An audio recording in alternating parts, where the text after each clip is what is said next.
Look at the debt. Look at the deficits. Nobody seems to care anymore. It's just a show and you can apparently ignore it. But that's what you're led to believe.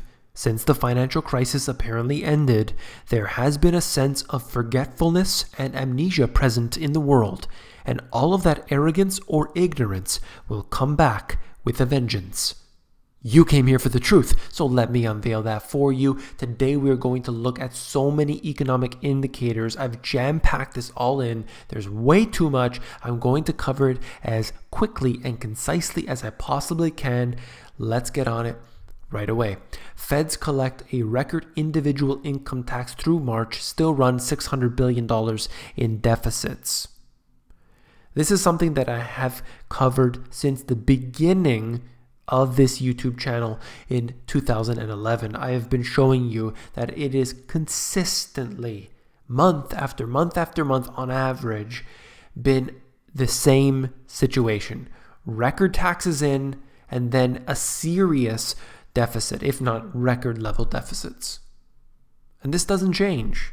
No matter what they do, no matter how much money they bring in. In fact, if they taxed everybody in the US at 100%, this would still not be enough to cover their mess.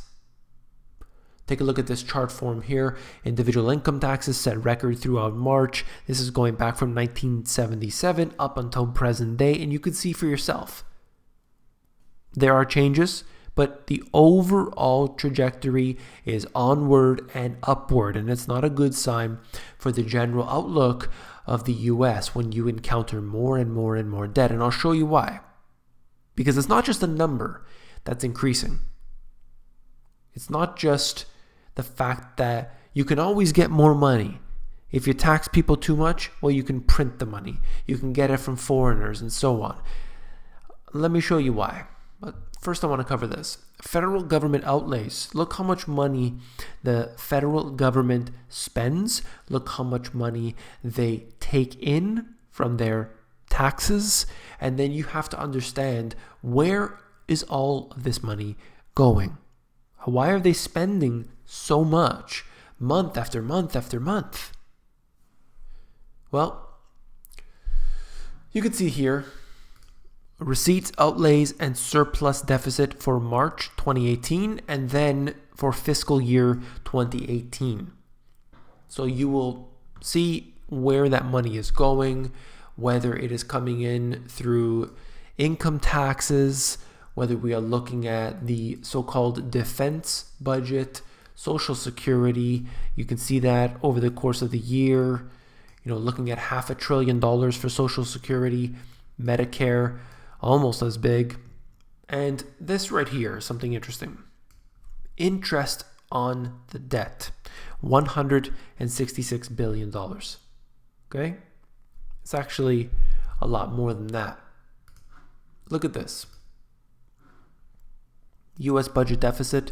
This is something that I consistently see becoming a very big problem, but it's not being covered, of course. This is just in March. We are comparing year over year, and this happens to be the worst March since the financial crisis, even further beyond that. It's just 1 month, of course, but it's just something to note that we can see March being very, very weak here.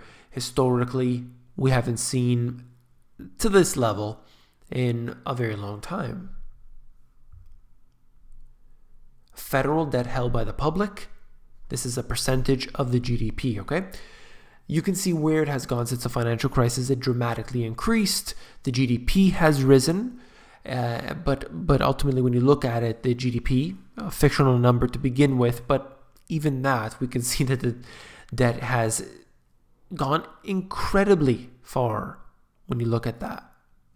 Okay, moving on. I don't have time to cover each individual chart for too long, okay, because it's going to be an hour-long video.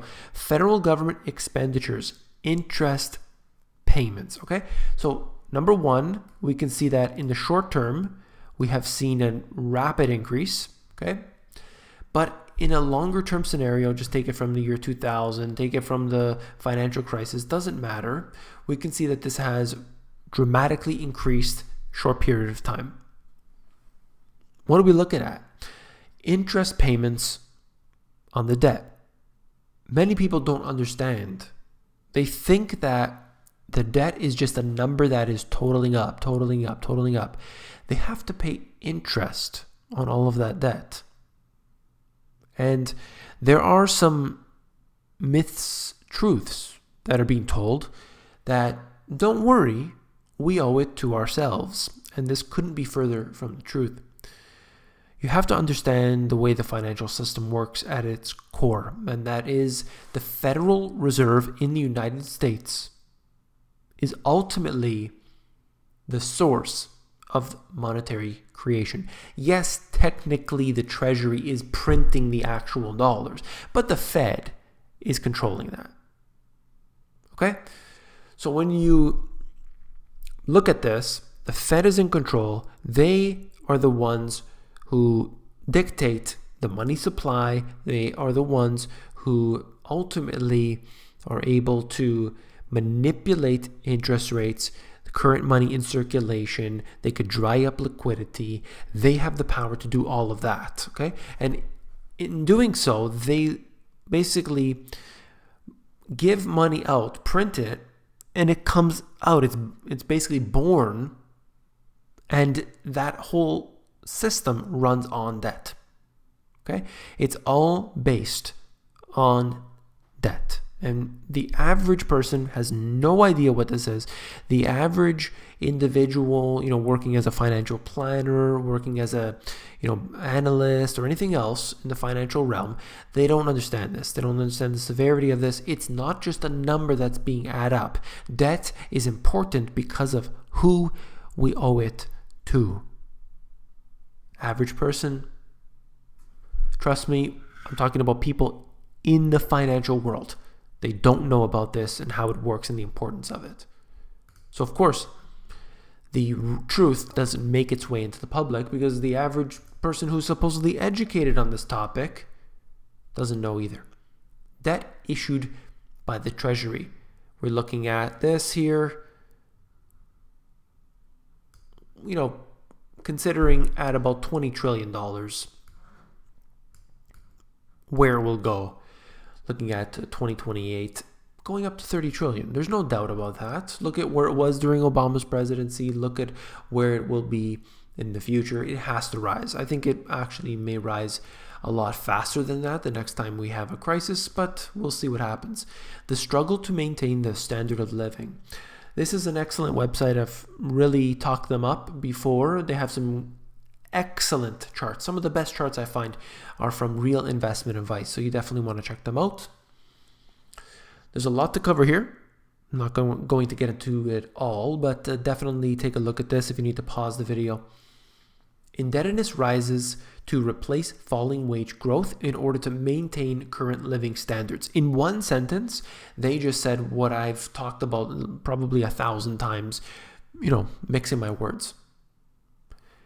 If you want to keep that way of living, you want to have the house, you want to have the 2 cars, you want to be able to go on vacation every year, you want to have your dog, and you want to have your, renovated household, and this and that. All the things that people have been getting into, nothing necessarily too lavish, but all of that, if you want it, you have to go into debt. Further and further and further into debt.